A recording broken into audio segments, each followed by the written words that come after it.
At St. Mary's Church in Jackson, a small but growing group of Catholics is bringing back old-time religion, specifically the Old Latin Mass. Well, what really interests me is the beauty and majesty of what is presented at the Latin Mass. I'm your Jackson neighborhood reporter, Dario Sudris, and I attended our local Latin Mass this holiday season, with all its traditional smells and bells and other retro elements that are attracting tradition-minded believers from miles away.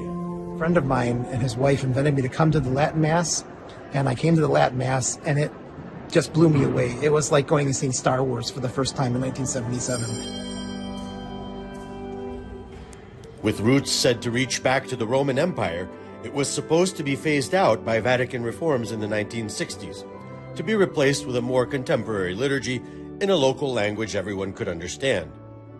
But now the Old Latin Mass is making a comeback, right here in Jackson. It's been growing, and it always seems like it's always almost a full church the whole time. Even if you understand Latin, don't expect to hear much of it spoken. Most of the liturgy is said by the priest inaudibly. The silence is a reminder that this prayer is to God. And don't expect the priest to address you much either. He mostly stands with his back to the congregation. This, says Pastor Tim Nelson, is also symbolic.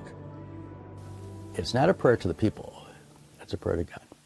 All the beauty, the majesty, the music was just incredible, and I fell in love with the Catholic Church all over again, and I haven't missed a Mass since.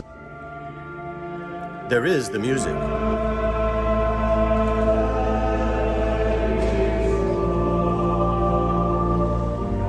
Musical renditions of the priest's prayers overlaid.